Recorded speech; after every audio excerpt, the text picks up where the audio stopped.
faithfully delivering value by interpreting great books from around the world. Hello, this is Sally's Book Talk.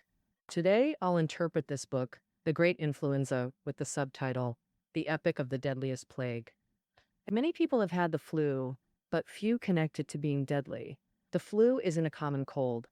It's caused by a virus, and patients may face serious complications like pneumonia, encephalitis, or even death. Moreover, there's no cure for the flu. Antiviral drugs doctors prescribe can only reduce severe complications, and the flu virus can only be eliminated by the body's immune system. Historically, there have been several global flu pandemics that caused masses of people to fall ill and die simultaneously. This book tells the story of the most severe flu pandemic in history. The Spanish flu from 1918 to 1919. According to the latest authoritative statistics, the Spanish flu caused 50 to 100 million deaths worldwide, accounting for 2.8% to 5.6% of the global population at the time. This book details the entire process of how this pandemic spread globally. In the face of the flu virus, humanity was almost powerless. The author of this book, John M. Barry, is a contributor to renowned media like the New York Times and Time magazine, and his work, The Great Influenza, has repeatedly topped the New York Times bestseller list. This book was named the best science and medical book of 2005 by the National Academy of Sciences. The Chicago Tribune praised this book not only as a masterful description of the 1918 influenza pandemic, but also as a story about the morality of science, politics, and culture. Although the pandemic chronicled in this book happened 100 years ago, it still holds strong lessons for us today because the flu virus has never disappeared and is constantly mutating. After 1918, a major flu pandemic has broken out every few decades. The former president of the American Society for Microbiology, Atlas, said that The Great Influenza is a must-read when we face social disasters like terrifying infectious diseases, wars, and terrorism today. In the struggle between humanity and nature, what lessons can the Spanish flu bring us? Next, I'll interpret this book for you in 3 parts. First, how did the Spanish flu break out? Compared to ordinary flu, why was it so lethally powerful? Second, how did human society respond after the Great Flu pandemic? Did it even work? Third, what was the impact of the Great Flu pandemic on human history? What lessons can we learn from it for today? Let's start with the first part. How did the Spanish flu break out? Although it's called the Spanish flu, it didn't actually start in Spain. According to widely accepted accounts, it first broke out in the United States. As U.S. soldiers moved across borders during World War I, it spread globally. This pandemic had 3 distinct waves. The first wave happened in the spring of 1918, when soldiers with flu appeared at Camp Funston in Kansas, USA. Within just 3 weeks, Funston had 1,100 people hospitalized due to severe illness, and it quickly spread to other U.S. military camps. However, this didn't stop the U.S. military from joining the war effort. In early April, U.S. troops landed at Brest, France's largest naval base, bringing the flu to Europe. Over the next few months, the flu swept through over a dozen European countries, including the UK, France, Germany, Denmark, and Spain. But the outbreak in Spain wasn't that severe. During World War I, warring nations like the UK, France, US, and Germany banned negative news to avoid demoralizing troops. So the flu outbreak was covered up and not reported. Spain was neutral with no news censorship, especially since the King of Spain himself got a bad case of the flu. Reports about the flu flooded everywhere. Thus, this great flu became known worldwide, creating the illusion that it was especially severe in Spain. Because it seemed worse in Spain, it got named the Spanish flu. Then, the flu spread globally via shipping routes. In late May, as a transport ship reached Mumbai, The flu invaded India. Around the same time, it hit Shanghai and quickly swept across China. Now, rumors say half of Chongqing fell ill. By September, even isolated places like New Zealand and Australia were hit. In Sydney, flu patients made up 30% of the city's population. However, this first wave spread fast but had mild symptoms for most, short duration, and no complications, making doctors doubt if it was even the flu. But soon, the second wave of the Great Flu returned in the fall of 1918, claiming many lives. In late September, at Camp Devens in Massachusetts, USA, over 1,000 soldiers contracted the flu in just one day. Many patients died due to pneumonia, a complication of the flu. A military doctor observed that these people initially seemed to have a common cold, but it quickly deteriorated into a malignant pneumonia never seen before. Within 2 hours of admission, brownish red spots started appearing on the patient's cheekbones. A few hours later, patients developed cyanosis, a bluish-purple discoloration of the skin caused by lack of oxygen in the blood. In these flu patients, the cyanosis was so severe that their entire bodies turned black, making it impossible to distinguish if they were white or black. And soon they died tragically. The speed and severity of the second wave were unprecedented, and with symptoms completely different from past flu outbreaks, doctors questioned again, is this really the flu? There were rumors that this was the Black Death of the Middle Ages returning, or a biological weapon deployed by the German army. Horrifying stories occurred all over the world. The Journal of the American Medical Association reported on a healthy person who first showed symptoms at 4 p.m. and died by 10 a.m. the next day.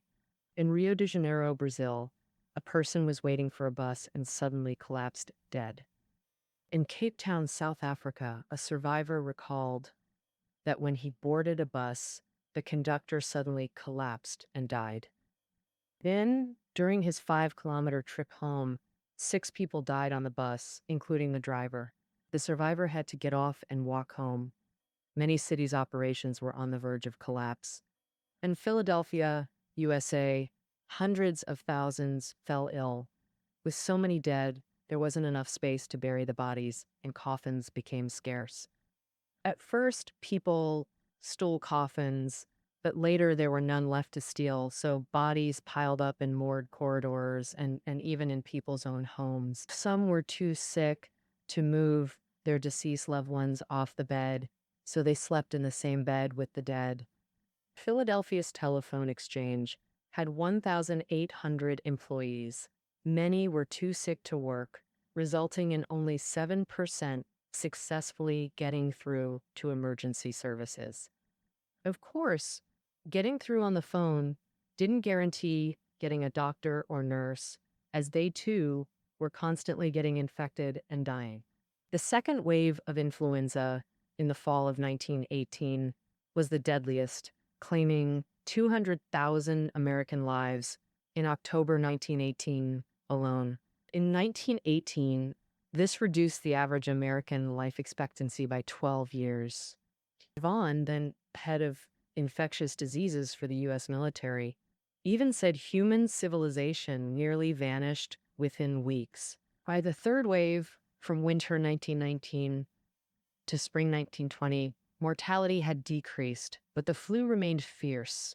In the first 2 months of 1920, Chicago and New York recorded over 10,000 flu-related deaths.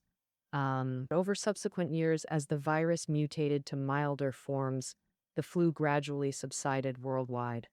The Spanish flu had 3 characteristics. First, extreme lethality compared to ordinary flu symptoms.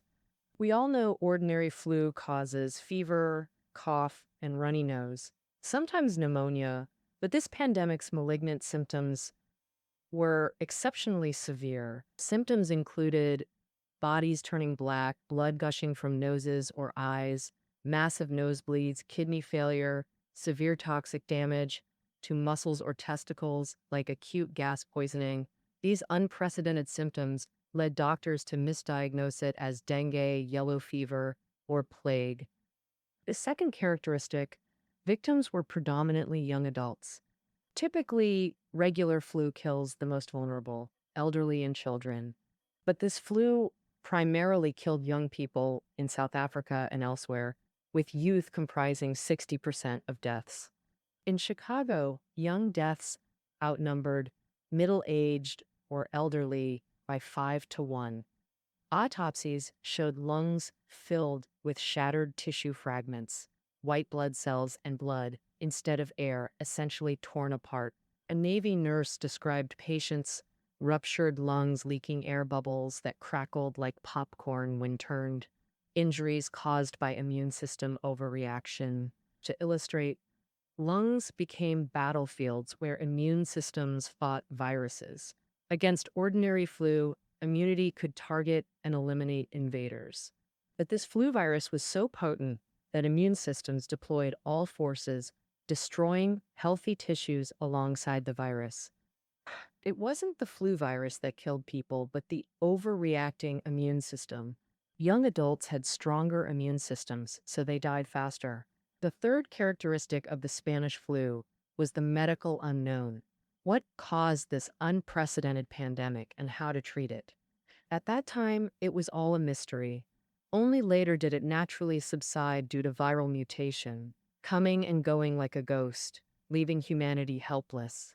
So, how did human society respond after the Great Flu? And did it even work? Next is the second part we'll discuss. Back then, the world's top scientists worked hard to research causes and treatments, but made no substantial progress. Scientists never found the cause until the flu ended. After the outbreak, U.S. scientists formed a flu committee. They took bacteria from the deceased. They cultured it in labs and even did live experiments on volunteers, but all in vain. Today's scientists speculate that during the Spanish flu's 2+ years, the virus mutated multiple times with varying lethality. That's why the fatality rates differed across the 3 waves. But at that time, scientists didn't even know that flu was caused by a virus. Only 70+ years later, in the 1990s, did a U.S. military molecular biologist, Taubenberger, isolate large amounts of flu virus gene fragments from lung tissue samples of victims. By 2005, he finally extracted the 8 gene segments of the Great Flu virus, discovering it was an H1N1 influenza A virus. Today's influenza A viruses that infect humans are considered descendants of the Spanish flu virus, with different subtypes causing multiple pandemics over the past century. The most recent was the 2009 H1N1 pandemic that broke out in Mexico. The World Health Organization confirmed it was caused by a new variant of H1N1 virus. This pandemic spread globally to over 200 countries and regions in over a year, causing about 185,000 deaths. Of course, all this is hindsight. During the Spanish flu, scientists, unable to find the cause, worked tirelessly around the clock to develop vaccines. So, the vaccines produced then were mainly 2 types. One was the pneumococcal vaccine because flu patients often died from pneumonia, so demand for it was huge. Another type was the influenza bacillus vaccine because scientists at that time once believed that the influenza bacillus was the pathogen of this great pandemic.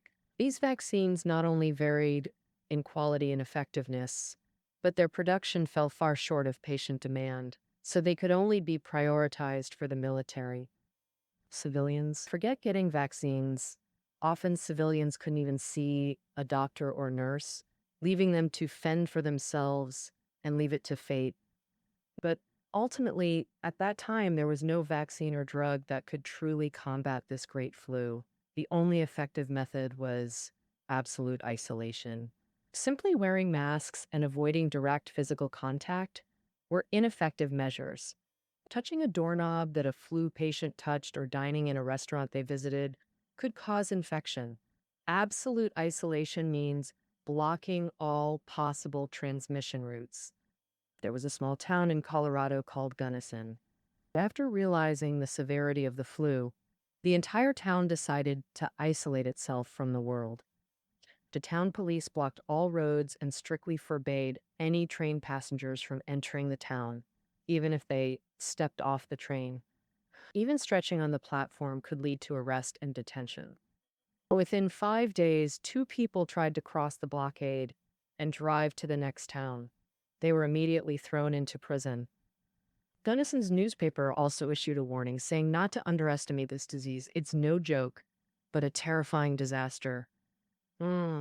As a result, nearby towns had people dying from the flu, but Gunnison escaped unscathed with no flu deaths, though the war was still raging.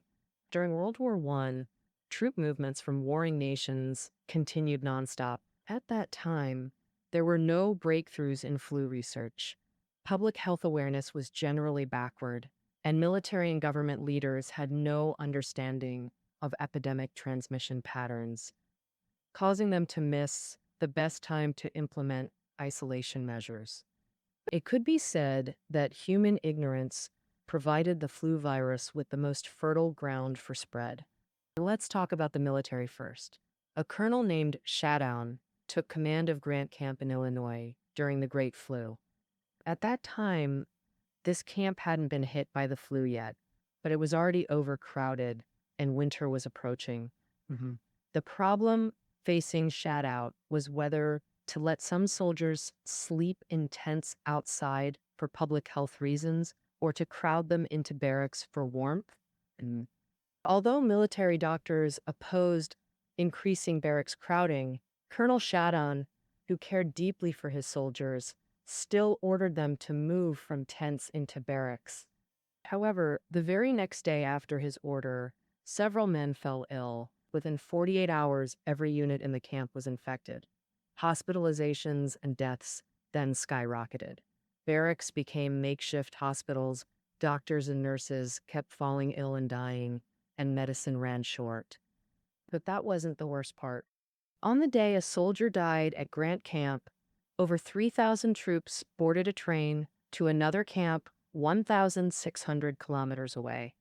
Actually, higher authorities had urgently banned transfers between infected and clean camps. But the order arrived days late. Soldiers were jammed into carriages, barely able to move. Men started coughing, sweating, even burning with fever and delirium. Panic filled the entire carriage. When the train stopped, soldiers rushed out to escape, but under officers' commands, returned to that slow-moving giant coffin. Upon arrival, 2,000 more of the 3,000 soldiers were hospitalized. 143 died, mostly boys aged 18 to 21. Shadown, a bachelor who saw soldiers as family, on day 19, after moving soldiers into barracks, he shot himself. This story epitomized the U.S. military then. Despite scientists' urgent warnings to halt non-essential transfers, nothing changed. Transfers continued until flu deaths hit tens of thousands, forcing minor adjustments. Yet troop shipments to France never stopped. These troop ships to Europe became slow, drifting coffins. Dead soldiers were tossed into the sea. Those surviving to France fared little better. In one October 1918 battle, a division lost more men to flu withdrawals than combat wounds. The U.S. public health chief had urged General March not to deploy sick troops overseas unless the disease naturally subsided. But March ignored this. In the White House, March explained to President Wilson that if U.S. troops couldn't reach France, German morale would soar. He said that every soldier who died en route fulfilled their duty, just like those who died fighting in France. By then, it was the final stage of WWN, and the flu had halted all training in military camps. Germany began testing the waters for peace talks, but March still insisted that troop shipments should never stop, no matter the reason. Later, March recalled that Wilson turned in his chair, gazed out the window with a sad expression, and sighed softly. This was President Wilson's attention to the pandemic during the Great Flu. He did not stop shipping soldiers to Europe. We today don't know why Wilson seemed indifferent to the worsening flu pandemic, and he never explained the whole event to the public. The White House also never led any actions to combat the flu or provide financial relief, and should be held responsible. In charge of this was Blue, the U.S. Public Health Service chief, but he didn't realize how terrible this flu was until masses began dying. Only then did he publish trivial advice in newspapers like avoiding crowds, keeping clean, washing hands before meals, and timely bowel movements. Due to the federal government's lack of responsibility, the epidemic quickly spread from the military to civilians. Many cities were nearly paralyzed, and government leaders did nothing. Um, Not only for maintaining social stability during the war, but also because they genuinely didn't know what else to do. Very few local governments, like Gunnison mentioned earlier, were fully prepared with total isolation. Um, Most local leaders responded passively. A classic case was Philadelphia, deemed the most poorly managed city in America at the time. The head of Philadelphia's public health department was called Crewson. He knew nothing about public health issues. After the flu broke out in Philadelphia, Crewson, fearing panic, openly denied the threat and didn't arrange any emergency measures. At the time, due to news censorship, U.S. media also claimed not to panic about the flu, just maintain hygiene and get rest. The local famous newspaper, the Philadelphia Evening Bulletin, stated that the flu was a long-standing disease and wouldn't cause danger. In late September 1918, a war fundraising parade was planned in Philadelphia. Doctors and experts urged Crewson to cancel it. As experts put it, this was like using abundant flammable material to ignite a raging fire. Over 1,500 flu patients were already hospitalized. Yet, pressured by war fundraising demands, Crewson declared the parade would proceed, becoming Philadelphia's largest ever, stretching over 3 kilometers, with hundreds of thousands attending. Oh, Crewson assured people there was no danger, but immediately after the parade, all 31 city hospitals overflowed. Flu's incubation is 1 to 3 days. 3 days post-parade, deaths exceeded 100 daily, then quickly doubled. Within one October week, over 4,500 died. Throughout this, Crewson and health officials kept telling media not to panic, that the flu wasn't so terrible. Health officials insisted flu's peak had passed and mortality would drop. Yet, after each announcement, Philadelphia's daily deaths hit new records. At this point, anyone sensible stopped believing them. Fear spread as people self-isolated, afraid to enter others' homes. Some shops banned entry, customers shouted orders from outside. Store managers sprayed disinfectant on money before touching it. Rumors spread that dogs carried the virus. Police killed strays.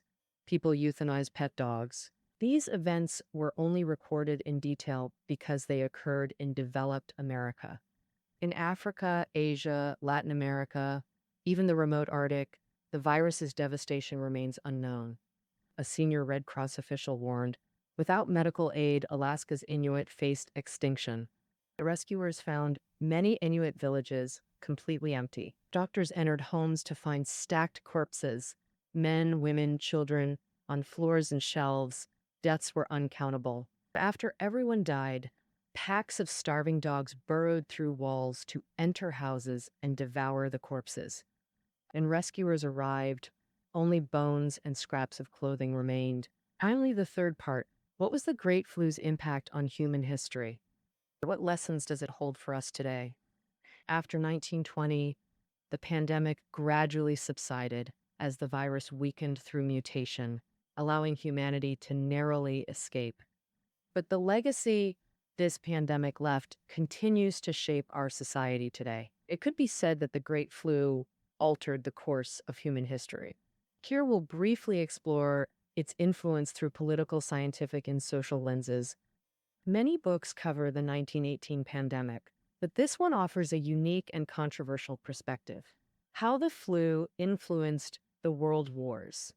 First, the author argues that the flu weakened German forces, contributing to their surrender.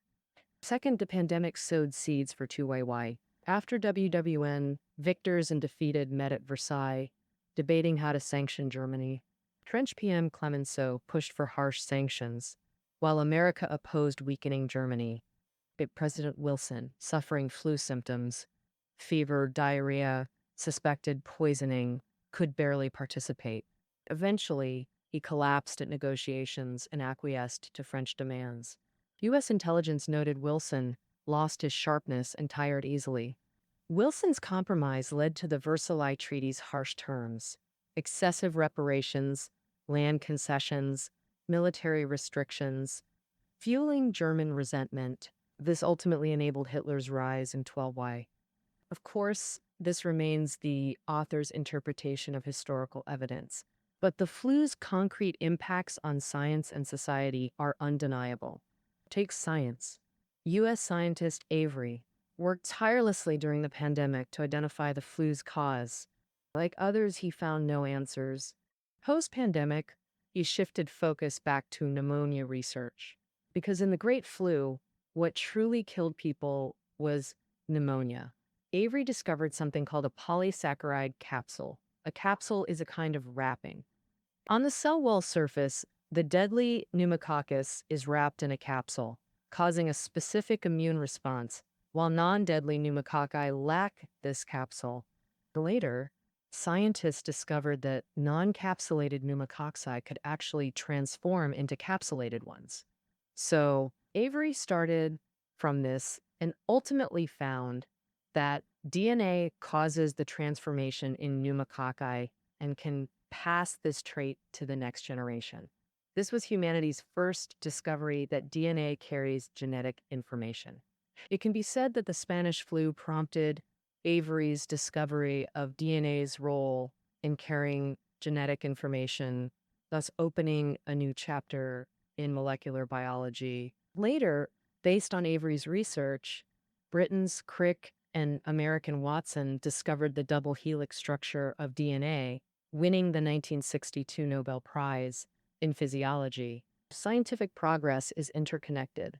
It was thanks to breakthroughs in DNA research decades later that in 2005, the U.S. military scientist Taubenberger, whom we mentioned earlier, could extract the entire viral gene fragments of the Spanish flu virus, allowing humanity to unravel the mystery at the genetic level for the first time.